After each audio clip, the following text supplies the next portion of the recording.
നമസ്കാരം. ഈ ദിവസം സംഭവിച്ച വാർത്തകൾ വിശദമായി പരിശോധിക്കാം. വാർത്താമഴയിലേക്ക് സ്വാഗതം. ഞാൻ Amrutha Padikkal. 24 big break. CPIM Thiruvananthapuram ജില്ലാ സെക്രട്ടറിയായി വി ജോയ് തുടരുന്നതിൽ എതിർപ്പുന്നയിച്ച് മുതിർന്ന നേതാക്കൾ. കടകംപള്ളി സുരേന്ദ്രൻ നിർദ്ദേശിച്ചത് വി ശിവൻകുട്ടിയുടെ പേര്. ആർ ശ്രീജിത്ത് തിരുവനന്തപുരത്ത് നിന്ന് വിവരങ്ങൾ നൽകാനായി ചേരുന്നുണ്ട്. ശ്രീജിത്ത്, MLA ആണെങ്കിലും വി ജോയ് തന്നെ ജില്ലാ സെക്രട്ടറിയായി മതി എന്നുള്ളൊരു തീരുമാനത്തിലേക്കായിരുന്നു നേരത്തെ എത്തിയിട്ടുണ്ടായിരുന്നത്. ഇപ്പോഴിതാ മുതിർന്ന നേതാക്കൾ എതിർപ്പറിയിക്കുന്നു. എന്താകും ഫലം? അമൃത, ഇന്ന് വൈകുന്നേരം AK സെന്ററിൽ ചേർന്ന ജില്ലയിൽ നിന്നുള്ള സംസ്ഥാന സമിതി അംഗങ്ങളുടെ യോഗത്തിലാണ് വി ജോയ് ജില്ലാ സെക്രട്ടറി സ്ഥാനത്ത് തുടരട്ടെ എന്ന ധാരണ ഉണ്ടായത്. CPIMന്റെ പൊളിറ്റ് ബ്യൂറോ അംഗവും പ്രതിപക്ഷ നേതാവുമായ പിണറായി വിജയനും സംസ്ഥാന സെക്രട്ടറി MV ഗോവിന്ദനും പങ്കെടുത്ത യോഗത്തിൽ ജില്ലാ സമ്മേളനത്തിലെടുത്ത സെക്രട്ടറിയായ വി ജോയ് തന്നെ തുടരട്ടെ എന്ന നിർദ്ദേശമാണ് വെച്ചത്. ഇതിനെ എതിർത്താണ് കടകംപള്ളി സുരേന്ദ്രൻ വി ശിവൻകുട്ടിയുടെ പേര് നിർദ്ദേശിച്ചത്. മുതിർന്ന നേതാക്കൾ വി ശിവൻകുട്ടിയും കടകംപള്ളിയും ഈ ജോയിയുടെ പേരിനെ എതിർക്കുകയായിരുന്നു. എന്നാൽ ജില്ലയിൽ നിന്നുള്ള മറ്റ് സംസ്ഥാന സമിതി അംഗങ്ങളായ DK Murali, M Vijayakumar, TN Seema തുടങ്ങിയവർ വി ജോയിയെ പിന്തുണച്ചു. ആക്ടിംഗ് ജില്ലാ സെക്രട്ടറിയായ A റഹീമിന്റെ പിന്തുണയും വി ജോയിക്കായിരുന്നു. എന്നാൽ ഈ തീരുമാനത്തോട് വളരെ വികാരഭരിതമായിട്ടാണ് വി ശിവൻകുട്ടി സംസാരിച്ചത്. തലസ്ഥാനത്തെ പാർട്ടിക്ക് വർഷങ്ങളായി നേതൃത്വം കൊടുക്കുന്ന ആളാണ്. തന്നെ ജില്ലാ സെക്രട്ടറിയായി പരിഗണിക്കുന്നില്ലെങ്കിൽ ഈ പ്രവർത്തനം താൻ ഇവിടെ വെച്ച് അവസാനിപ്പിക്കുകയാണ് പിണറായി എന്നായിരുന്നു വി ശിവൻകുട്ടിയുടെ പ്രതികരണം. എന്നാൽ മുൻ മുഖ്യമന്ത്രി കൂടിയായ പിണറായി വിജയൻ ഇതിനോട് പ്രതികരിച്ചില്ല. എന്തായാലും നാളെ നടക്കുന്ന ജില്ലാ കമ്മിറ്റിയിലായിരിക്കും പുതിയ ജില്ലാ സെക്രട്ടറിയെ തെരഞ്ഞെടുക്കുന്നത്. എന്തായാലും വി ജോയ് തന്നെ സംസ്ഥാന നേതൃത്വം നിർദ്ദേശിക്കുന്ന വി ജോയ് തന്നെ ജില്ലാ സെക്രട്ടറി ആകുമെന്ന് ഏതാണ്ട് ഉറപ്പാണ്. ശരി. ആർ ശ്രീജിത്താണ് തിരുവനന്തപുരത്ത് നിന്ന് വിവരങ്ങൾ നൽകിയത്. മധ്യപ്രദേശിലെ രാജ്യസഭാ തെരഞ്ഞെടുപ്പിൽ കോൺഗ്രസ് സ്ഥാനാർത്ഥി മീനാക്ഷി നടരാജന്റെ നാമനിർദ്ദേശ പത്രിക തള്ളി. പരാതിയുമായി ഡൽഹിയിലെ തെരഞ്ഞെടുപ്പ് കമ്മീഷൻ ആസ്ഥാനത്തെത്തിയ കോൺഗ്രസ് നേതാക്കളെ പോലീസ് തടഞ്ഞു. ഏറെ നേരത്തെ തർക്കത്തിനൊടുവിലാണ് KC വേണുഗോപാൽ, ഭൂപേഷ് ബഗേൽ എന്നിവർക്ക് അകത്ത് പ്രവേശിക്കാൻ അനുമതി നൽകിയത്. തെരഞ്ഞെടുപ്പ് കമ്മീഷന്റെ നടപടിയിൽ നേതാക്കൾ റോഡിൽ കുത്തിയിരുന്ന് പ്രതിഷേധിച്ചു. ഡൽഹിയിൽ നിന്ന് അർജുൻ പീതാംബരൻ വിവരങ്ങൾ നൽകും. അതിനാടകീയ രംഗങ്ങൾക്കാണ് ഡൽഹിയിലെ തെരഞ്ഞെടുപ്പ് കമ്മീഷൻ ആസ്ഥാനം ഇന്ന് സാക്ഷ്യം വഹിച്ചത്. മധ്യപ്രദേശിൽ മീനാക്ഷി നടരാജൻ എന്ന കോൺഗ്രസിന്റെ രാജ്യസഭാ സ്ഥാനാർത്ഥിയുടെ നാമനിർദ്ദേശ പത്രിക തള്ളിയ നടപടിക്ക് പിന്നാലെയാണ് KC വേണുഗോപാലിന്റെയും ജയറാം രമേശിന്റെയും സച്ചിൻ പൈലറ്റിന്റെയും ഭൂപേഷ് ബാഗേലിന്റെയും നേതൃത്വത്തിലുള്ള കോൺഗ്രസ് സംഘം ഒരു മെമ്മോറാണ്ടം നൽകാനായി തെരഞ്ഞെടുപ്പ് കമ്മീഷൻ ആസ്ഥാനത്തേക്ക് എത്തിയത്. എന്നാൽ മുൻകൂർ അപേക്ഷ എടുത്തിട്ടില്ല എന്നുള്ള കാരണം ചൂണ്ടിക്കാണിച്ചുകൊണ്ട് കോൺഗ്രസ് നേതാക്കളെ അകത്തേക്ക് പ്രവേശിപ്പിക്കാൻ അനുവദിച്ചില്ല CAS ഉദ്യോഗസ്ഥർ. അതിനുശേഷം വളരെ വലിയൊരു പ്രതിഷേധത്തിനാണ് ഡൽഹിയിലെ ഈ കവാടം സാക്ഷ്യം വഹിച്ചത്. റോഡിൽ കുത്തിയിരുന്നു കൊണ്ട് KC വേണുഗോപാൽ അടക്കമുള്ള നേതാക്കൾ പ്രതിഷേധിച്ചു. തങ്ങളെ അകത്തേക്ക് ഉദ്യോഗസ്ഥരെ കാണാനും അതുപോലെ തന്നെ മെമ്മോറാണ്ടം സമർപ്പിക്കാനും അനുവദിക്കണമെന്നുള്ള കാര്യം ചൂണ്ടിക്കാണിച്ചുകൊണ്ടായിരുന്നു കോൺഗ്രസ് നേതാക്കളുടെ പ്രതിഷേധം. आपको ऑनलाइन टाइम तो देना पड़ेगा। अरे 1 घंटे पहले डिस्क्वालिफिकेशन हुआ है यार, आप क्या बात कर रहे हो? Please open the door please.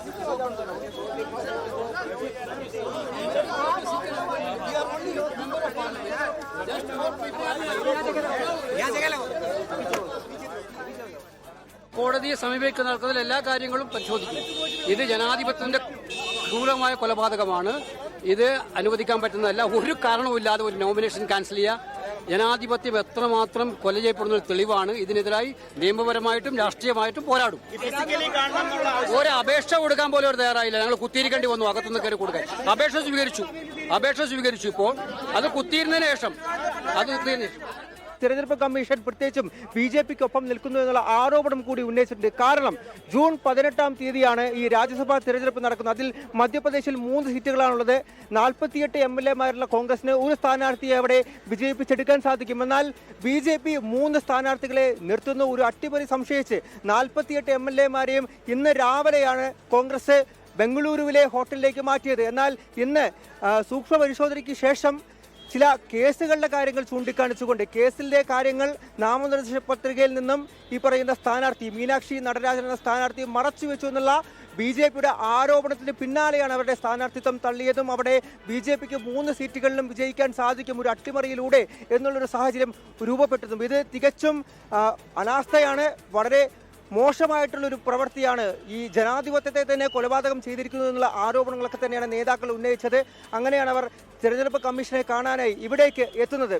ഏറെ നേരം ഏകദേശം അരമണിക്കൂർ നേരം റോഡിൽ കുത്തിയിരുന്ന് പ്രതിഷേധം നടത്തിയതിനു ശേഷമാണ് 2 നേതാക്കളെ KC വേണുഗോപാലിനെയും അതുപോലെ തന്നെ ഭൂപേഷ് ബാഗേലിനെയും അകത്തേക്ക് പ്രവേശിക്കാൻ അനുവദിച്ചത്. മെമ്മോറാണ്ടം നൽകുകയും ചെയ്തു. ഈ ഒരു നടപടി സ്ഥാനാർത്ഥിയെ പിൻവലിച്ച നടപടി, സ്ഥാനാർത്ഥിയുടെ നാമനിർദ്ദേശ പത്രിക തള്ളിയ നടപടി പുനഃപരിശോധിക്കുമെന്നുള്ള കാര്യം വ്യക്തമാക്കിക്കൊണ്ടുള്ള ആ ഒരു മെമ്മോറാണ്ടം നൽകുകയും ചെയ്തു. ഒരു ഉദ്യോഗസ്ഥനാണ് ആ ഒരു മെമ്മോറാണ്ടം നൽകിയത്. എന്നാൽ അതിൽ തുടർ നടപടികളോ ഉറപ്പോ ഒന്നും ലഭിച്ചിട്ടില്ല എന്നുള്ള കാര്യം അകത്തു നിന്നും പുറത്തേക്ക് വന്ന നേതാക്കൾ പറയുകയുണ്ടായി. അവർ നിയമ നടപടി അടക്കം എടുക്കും എന്നുള്ള കാര്യം തന്നെയാണ് ഇപ്പോഴെന്തായാലും വ്യക്തമാക്കിയിരിക്കുന്നത്. പോരാട്ടം തുടരുമെന്നുള്ള കാര്യം തന്നെ ഇതിനോടകം കോൺഗ്രസ് നേതാക്കൾ പറയുന്നുണ്ട്. അതിനുശേഷമാണ് അവർ ഇവിടെ മടങ്ങിയിരിക്കുന്നത്. 3 സീറ്റുകളിലും BJPക്ക് ജയിക്കാൻ സാധിക്കും എന്നുള്ളൊരു അവസ്ഥയിലേക്കാണ് നിലവിൽ കാര്യങ്ങൾ മധ്യപ്രദേശിൽ എത്തിയിരിക്കുന്നത്. ഡൽഹിയിൽ തിരഞ്ഞെടുപ്പ് കമ്മീഷൻ ആസ്ഥാനത്ത് നിന്നും ക്യാമറമാൻ ആശിഷ് മട്ടുവിനൊപ്പം അർജുൻ പിതാംബരൻ, 24. മധ്യപ്രദേശിൽ നിന്ന് രാജ്യസഭയിലേക്കുള്ള കോൺഗ്രസ് സ്ഥാനാർത്ഥിയുടെ പത്രിക തള്ളിയതിൽ പ്രതിഷേധം കടുക്കുന്നതിനിടെ തെരഞ്ഞെടുപ്പ് കമ്മീഷനെ കാണാൻ നേതാക്കൾക്ക് അനുമതി. നാളെ ഉച്ചയ്ക്ക് 12 മണിക്കാണ് ഇലക്ഷൻ കമ്മീഷനുമായുള്ള കൂടിക്കാഴ്ച. ജനാധിപത്യത്തിന്റെ കൊലപാതകമാണ് നടന്നതെന്നും നടപടിയെ നിയമപരമായും രാഷ്ട്രീയമായും നേരിടുമെന്നും AICC general secretary KC Venugopal പ്രതികരിച്ചു. കോൺഗ്രസിൽ നിന്നുള്ള മീനാക്ഷി നടരാജന്റെ പത്രിക തള്ളിയതോടെ 3 രാജ്യസഭാ സീറ്റിലും BJPക്ക് ജയിക്കാൻ സാധ്യത തെളിഞ്ഞു. മലമ്പുഴ ഡാമിൽ വിദ്യാർത്ഥിയെ കാണാതായി. സുഹൃത്തുക്കൾക്കൊപ്പം കുളിക്കുന്നതിനിടെയാണ് വിദ്യാർത്ഥി ഡാമിൽ വീണത്. തെക്കേ മലമ്പുഴ മേഖലയിലാണ് അപകടമുണ്ടായത്. ഫയർഫോഴ്സ് എത്തിയെങ്കിലും അപകടത്തിൽപ്പെട്ട വിദ്യാർത്ഥിയെ കണ്ടെത്താൻ കഴിഞ്ഞില്ല. തെരച്ചിൽ നാളെ രാവിലെ പുനരാരംഭിക്കും.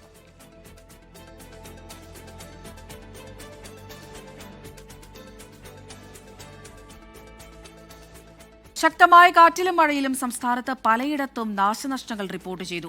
ഭൂമി ഇടിഞ്ഞു താഴ്ന്നും മരങ്ങൾ കടപുഴകിയുമാണ് അപകടങ്ങളിലേറെയും. കോഴിക്കോട് വടകരയിൽ ഇടിമിന്നലിൽ വീട് തകർന്നു. തിരുവനന്തപുരം മുടവൻമുകളിൽ വാട്ടർ അതോറിറ്റിയുടെ മതിൽ വീടിന് മുകളിലേക്ക് ഇടിഞ്ഞു വീണു. കനത്ത മഴയിൽ കൊല്ലം ചീരങ്കാവിൽ ഭൂമി ഇടിഞ്ഞു താഴ്ന്ന് ഗർത്തം രൂപപ്പെട്ടു.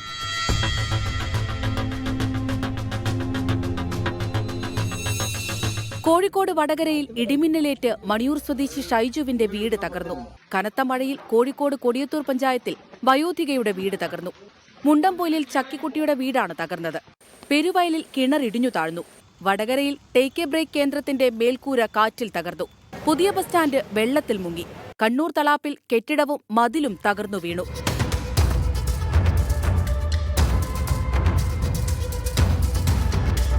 ഇടുക്കി കമ്പംമെട്ടിൽ ശക്തമായ കാറ്റിൽ മരം കടപുഴകി കാറുകളും സ്കൂട്ടറുകളും തകർന്നു. ദേശീയപാതയിൽ മണ്ണിടിച്ചിൽ ഭീഷണിയെ തുടർന്ന് മൂന്നാറിൽ വഴിയോര കടകൾ ഒഴിപ്പിക്കും. വഴിയരികിലെ പാർക്കിംഗും നിരോധിച്ചു. കൊച്ചിയിൽ പലയിടത്തും വെള്ളക്കെട്ടാണ്.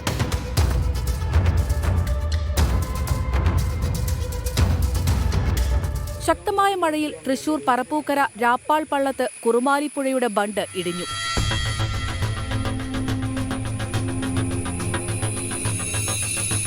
കാസർഗോഡ് കനത്ത മഴയിൽ പൊയ്നാച്ചി ബന്തെടുക്ക പാതയിൽ കുണ്ടംകുഴിയിൽ വിള്ളൽ രൂപപ്പെട്ടു.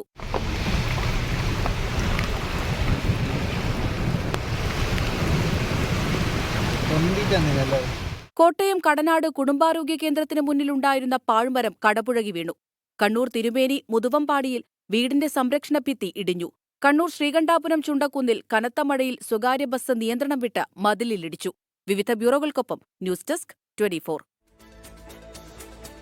സംസ്ഥാനത്ത് മഴ ശക്തം. അതിതീവ്ര മഴയ്ക്ക് സാധ്യതയുള്ളതിനാൽ കോഴിക്കോട്, കണ്ണൂർ, കാസർഗോഡ് ജില്ലകളിൽ ഇന്ന് റെഡ് അലർട്ടാണ്. മലപ്പുറം, വയനാട് ജില്ലകളിൽ ഓറഞ്ച് മുന്നറിയിപ്പ്. മലപ്പുറം, കോഴിക്കോട്, വയനാട്, കണ്ണൂർ, കാസർഗോഡ് ജില്ലകളിൽ നാളെ യെല്ലോ മുന്നറിയിപ്പുണ്ട്. കനത്ത കാറ്റിലും മഴയിലും ജനങ്ങൾ ജാഗ്രത പാലിക്കണമെന്ന് KSEB. വൈദ്യുതി കമ്പികൾ പൊട്ടിക്കിടക്കുന്നത് കണ്ടാൽ പരിസരത്തേക്ക് പോകരുത് എന്നാണ് മുന്നറിയിപ്പ്.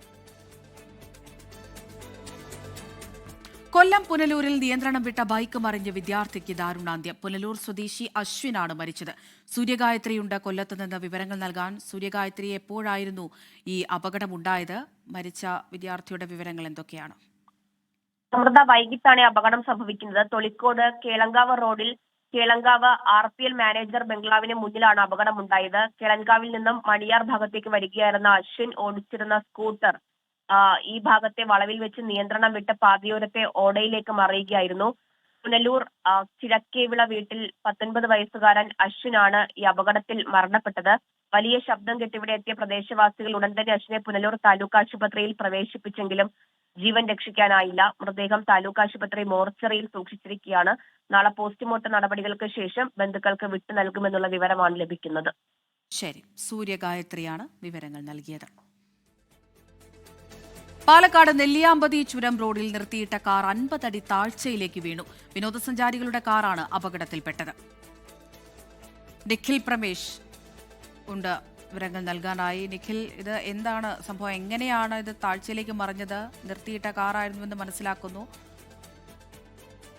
അവിടുത്തെ വിനോദസഞ്ചാരികളുടെ നിർത്തിയിട്ട കാറാണ് ഇന്ന് വൈകിട്ടോടുകൂടി 14-ാം വളവിലെ വ്യൂ പോയിന്റിൽ നിന്ന് താഴ്ചയിലേക്ക് വീഴുന്ന സാഹചര്യം ഉണ്ടായിരുന്നത്. 50 അടി താഴ്ചയിലേക്കാണ് ഈ വാഹനം മറിഞ്ഞിട്ടുള്ളത്. ഒരു പക്ഷേ ഇതിൽ യാത്രക്കാരുണ്ടായിരുന്നെങ്കിൽ വലിയ അപകടമായി മാറിയേനെ. യാത്രക്കാർ ആ സമയത്ത് ആ കാറിൽ ഉണ്ടായിരുന്നില്ല എന്നുള്ളത് ഏറ്റവും ആശ്വാസകരമായിട്ടുള്ള ഒരു കാര്യമാണ്. ഇവിടെ യാത്രക്കാരൊക്കെ നിർത്തി വാഹനങ്ങൾ എടുക്കുകയും ചിത്രങ്ങൾ എടുക്കുകയും ഒക്കെ ചെയ്യുന്ന സ്ഥലമാണ്. അവിടെ വെച്ചാണ് ഈ സംഭവം ഉണ്ടായിട്ടുള്ളത്. 14-ാം വളവിൽ വെച്ചാണ്. സാമാന്യം നല്ല മഴ ഈ ദിവസം ഉണ്ടായിരുന്നു. എന്താണ് ഇത് താഴേക്ക് വീഴാൻ കാരണമായ സാഹചര്യം എന്നുള്ളത് നിലവിൽ വ്യക്തമല്ല. എന്തായാലും ആർക്കും പരിക്കേറ്റിട്ടില്ല എന്നുള്ളത് ആശ്വാസകരമായ കാര്യമാണ്. അമൃത. ശരി, നിഖിൽ പ്രമേഷാണ് വിവരങ്ങൾ നൽകിയത്. SNDP യോഗം ജനറൽ സെക്രട്ടറി വെള്ളാപ്പള്ളി നടേശന്റെ വർഗീയ പരാമർശങ്ങളെ തള്ളിപ്പറഞ്ഞ് CPIM. വർഗീയ പരാമർശങ്ങളെ പാർട്ടി തള്ളിപ്പറഞ്ഞില്ല എന്ന അവബോധം ന്യൂനപക്ഷങ്ങൾക്കിടയിൽ ഉണ്ടായെന്നും അത് തെരഞ്ഞെടുപ്പിൽ തിരിച്ചടിയായി എന്നും സംസ്ഥാന സെക്രട്ടറി MV ഗോവിന്ദൻ തുറന്നു പറഞ്ഞു. ആഗോള അയ്യപ്പ സംഗമം സംഘടിപ്പിച്ചത് തെറ്റിദ്ധാരണയുണ്ടാക്കി. ശബരിമല സ്വർണ്ണക്കൊള്ളക്കേസിലെ പ്രതി A പത്മകുമാറിനെതിരെ നടപടി വൈകിയതും തെറ്റായി പോയി എന്ന് CPIM സമ്മതിക്കുന്നു. CPIM സംസ്ഥാന സമിതിയിൽ നടന്ന ചർച്ചയിലെ വിമർശനങ്ങൾ കണക്കിലെടുത്താണ് SNDP യോഗം ജനറൽ സെക്രട്ടറി വെള്ളാപ്പള്ളി നടേശനെ പരസ്യമായി തള്ളിപ്പറയാൻ സംസ്ഥാന നേതൃത്വം നിർബന്ധിതമായത്. വെള്ളാപ്പള്ളി നടേശൻ നടത്തിയിട്ടുള്ള മുസ്ലിം വിരുദ്ധ പ്രസ്താവനകൾ തള്ളിക്കളഞ്ഞത് തന്നെയാണ്. ശക്തിയായ ഇടപെടൽ നടത്തുന്നതിൽ പോരായ്മ സംഭവിച്ചു എന്ന് ഞങ്ങൾ സ്വയം വിമർശനവുമായിട്ട് കാണുകയാണ്. ആഗോള അയ്യപ്പ സംഗമം ഇടത് സർക്കാരിന്റെ കാലത്ത് സംഘടിപ്പിക്കേണ്ട പരിപാടിയായിരുന്നില്ല എന്നതായിരുന്നു സംസ്ഥാന സമിതിയിലെ ചർച്ച. വികസന പരിപാടിയായിരുന്നെങ്കിൽ മറ്റൊരു പേരിൽ സംഘടിപ്പിക്കണമായിരുന്നു എന്നും വിമർശനമുയർന്നു. ഇതോടെയാണ് തിരുത്തുന്നത്. അയ്യപ്പ സംഗമം സംഘടിപ്പിച്ചത് ദേവസ്വം ബോർഡാണ്. സർക്കാരാണ് സംഘടിപ്പിച്ചതെന്ന വലതുപക്ഷ പ്രചരണ ആശയക്കുഴപ്പമുണ്ടാക്കി. യോഗി ആദിത്യനാഥിന്റെ സന്ദേശം ഇവിടെ വായിച്ചു എന്നത് ശരിയായിരുന്നില്ല എന്ന നിലപാടാണ് ഞങ്ങൾ സ്വീകരിക്കുന്നത്. ശബരിമല സ്വർണ്ണക്കൊള്ളക്കേസിലെ പ്രതിയും ജില്ലാ കമ്മിറ്റി അംഗവുമായ A പത്മകുമാറിനെതിരെ നടപടി വൈകിയതിലും CPIM തെറ്റ് ഏറ്റുപറയുന്നുണ്ട്. A പത്മകുമാറിനോട് പാർട്ടി വിശദീകരണം ചോദിക്കുകയും എല്ലാ പ്രവർത്തനങ്ങളിൽ നിന്നും മാറ്റി നിർത്തുകയും ചെയ്തിരുന്നു. ആരോപണമുണ്ടായ ഘട്ടത്തിൽ തന്നെ കർശനമായ നടപടി സ്വീകരിച്ചില്ല എന്ന എതിരാളികളുടെ പ്രചരണം തെരഞ്ഞെടുപ്പിൽ നമ്മെ ബാധിച്ചിട്ടുണ്ട്. തളിപ്പറമ്പിലും പയ്യന്നൂരിലും സ്ഥാനാർത്ഥിത്വം പാളിയത് കണ്ണൂർ ജില്ലാ നേതൃത്വം സംസ്ഥാന സമിതിയിൽ തുറന്നു സമ്മതിച്ചു. പയ്യന്നൂർ തളിപ്പറമ്പ് മണ്ഡലങ്ങളിലെ സ്ഥാനാർത്ഥി നിർണയത്തിലുണ്ടായ വീഴ്ചകൾ സ്വയം വിമർശകരുമായിട്ട് കണ്ണൂർ ജില്ലാ കമ്മിറ്റി തന്നെ സംസ്ഥാന കമ്മിറ്റിയുടെ മുമ്പിൽ അവതരിപ്പിച്ചിട്ടുണ്ട്. അതിൽ വ്യക്തിപരമായിട്ട് എനിക്കോ മറ്റാർക്കെങ്കിലുമോ അല്ല, സംഘടനയ്ക്ക് തന്നെയാണ്. 24 തിരുവനന്തപുരം. നവകേരള യാത്രയ്ക്കിടെ യൂത്ത് കോൺഗ്രസ് നേതാക്കളെ മർദ്ദിച്ച കേസിൽ മുൻ മുഖ്യമന്ത്രിയുടെ ഗൺമാൻമാർ ഉൾപ്പെടെ 5 പ്രതികൾക്കും മുൻകൂർ ജാമ്യം. വധശ്രമം നിലനിൽക്കില്ല എന്ന് ചൂണ്ടിക്കാട്ടിയാണ് ആലപ്പുഴ ജില്ലാ സെഷൻസ് കോടതി മുൻകൂർ ജാമ്യം നൽകിയത്. പ്രതികൾക്ക് സ്വാഭാവിക ജാമ്യം നിഷേധിക്കാനാണ് കേസിൽ IPC 308 പ്രകാരം നരഹത്യാ ശ്രമം ചുമത്തിയതെന്ന പ്രതിഭാഗം വാദം കോടതി അംഗീകരിച്ചു. 1 മണിക്കൂറിനിടയിൽ പുതിയ അന്വേഷണം നടത്താതെയും കണ്ടെത്തലുകളില്ലാതെയും വകുപ്പ് ചേർത്തതിനെയും കോടതി വിമർശിച്ചു. പ്രതികളുടെ വ്യക്തിസ്വാതന്ത്ര്യം മുൻനിർത്തി കർശന ഉപാധികളോടെ മുൻകൂർ ജാമ്യം നൽകുന്നതായാണ് കോടതി ഉത്തരവ്. വ്യാഴാഴ്ച മുതൽ 3 ദിവസം 5 പ്രതികളും അന്വേഷണ സംഘത്തിന് മുന്നിൽ ചോദ്യം ചെയ്യലിന് ഹാജരാകണം. ചോദ്യം ചെയ്യൽ വേളയിൽ പ്രതികൾ SITയുടെ കസ്റ്റഡിയിലായിരിക്കും. അറസ്റ്റ് രേഖപ്പെടുത്തിയാലും 1 ലക്ഷം രൂപയുടെ ബോണ്ടിലും 2 ആൾജാമ്യത്തിലും പ്രതികളെ ജാമ്യത്തിൽ വിടണം. എല്ലാ ശനിയാഴ്ചകളിലും അന്വേഷണ ഉദ്യോഗസ്ഥന് മുന്നിൽ ഹാജരാകണം. സാക്ഷികളെ സ്വാധീനിക്കരുത്, തെളിവ് നശിപ്പിക്കാൻ ശ്രമിക്കരുത് തുടങ്ങിയ ഉപാധികളിലാണ് ജാമ്യം. മുൻകൂർ ജാമ്യം നൽകിയതിനെതിരെ വിമർശനവുമായി പരാതിക്കാർ. തീർത്തും നിരാശാജനകമായിട്ടുള്ള ഒരു വിധിയാണ് ഇന്നുണ്ടായിരിക്കുന്നത്. ഈ നിയമ പോരാട്ടം ഏതറ്റം വരെയും തുടർന്ന് കൊണ്ടുപോകാൻ ഞങ്ങൾ 2 പേരും തയ്യാറാണ്. ഡിഫൻസ് അഭിഭാഷകൻ എന്ന് പറയുന്നത് കോടതി തന്നെ ആവുമ്പോൾ ഉണ്ടാവുന്ന ഒരു ബുദ്ധിമുട്ടുണ്ടല്ലോ, അതാണ് സത്യത്തിൽ. മുൻകൂർ ജാമ്യം തിരിച്ചടിയല്ലെന്ന് ആഭ്യന്തരമന്ത്രി രമേശ് ചെന്നിത്തല. അത് തിരിച്ചടിയായിട്ടൊന്നും കാണുന്നില്ല. എന്താണ് കോടതി വിധി എന്ന് പരിശോധിച്ച ശേഷം അതിന് അപ്പീൽ പോകണമെങ്കിൽ അപ്പീൽ പോകും, മറ്റ് നിയമ വഴികൾ തേടും. അതാണ് സാധാരണഗതിയിൽ നമുക്ക് ചെയ്യാൻ കഴിയുന്നത്. അത് തീർച്ചയായിട്ടും ചെയ്യും. സാധാരണ പോലീസുകാരായ പ്രതികൾ രാഷ്ട്രീയക്കാരായ പരാതിക്കാരെയോ സാക്ഷികളെയോ സ്വാധീനിക്കില്ലെന്നും കോടതി നിരീക്ഷിച്ചു.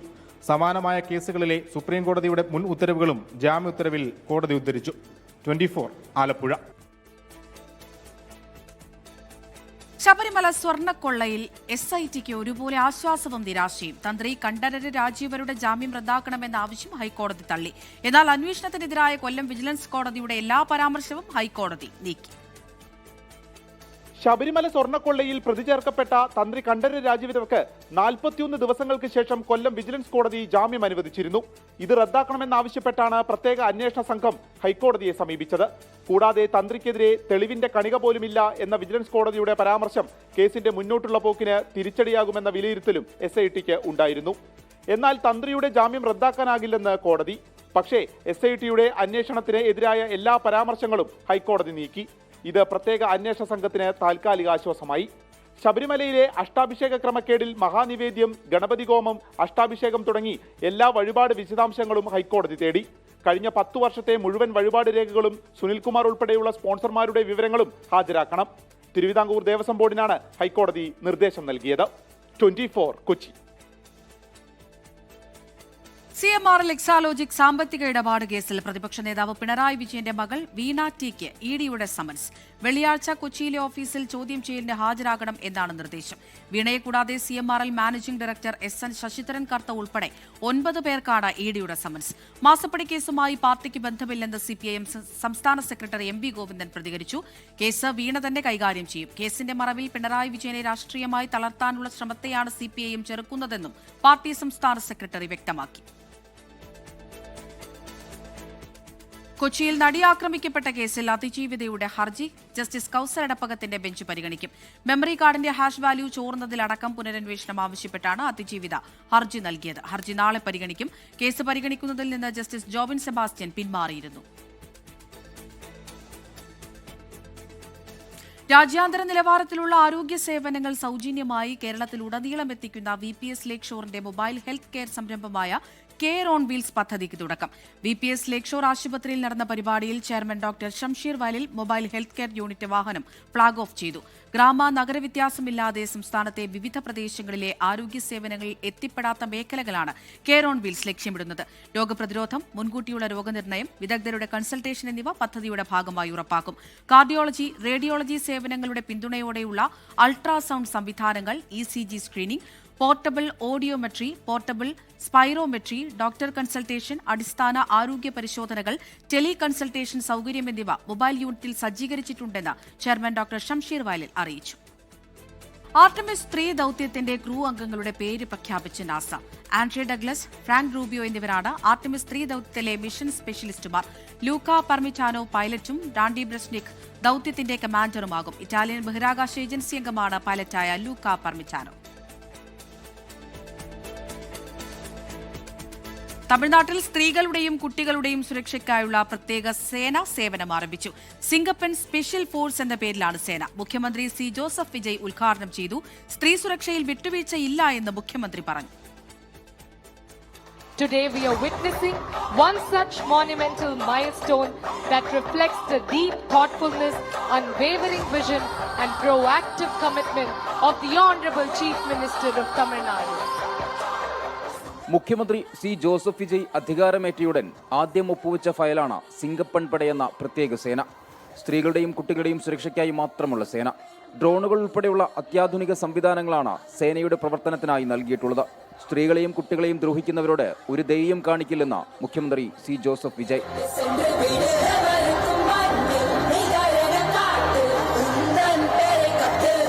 ഒരു ഗവൺമെന്റോட முதல் சக்சஸ், முழு சக்சஸ் இன்ஃப்ராஸ்ட்ரக்சரோட வளர்ச்சியிலையோ பொருளாதார வளர்ச்சியிலையோ மட்டுமே இல்லை, அந்த ஸ்டேட்டோட பெண்களும் குழந்தைகளும் மரியாதையா வாழ்றாங்களா அப்படின்றதுல தான் அந்த ഗവൺമെന്റോட മുഴു സക്സസുമേ ഇருக்கு.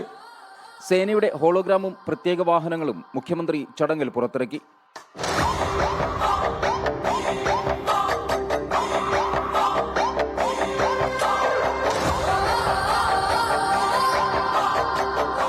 IG ഭവനീശ്വരുടെ നേതൃത്വത്തിലാണ് സംസ്ഥാനത്ത് സേന പ്രവർത്തിക്കുക. നീല ഷർട്ടും കാക്കി പാന്റുമാണ് സേനയുടെ യൂണിഫോം. 1 മാസത്തെ പ്രത്യേക പരിശീലനം നേടിയവരാണ് സേനയിലെ അംഗങ്ങൾ. ഓരോ സബ് ഡിവിഷനുകളിലും ഡിവൈഎസ്പിമാർ സേനയുടെ പ്രവർത്തനങ്ങൾക്ക് മേൽനോട്ടം വഹിക്കും. 24 ചെന്നൈ.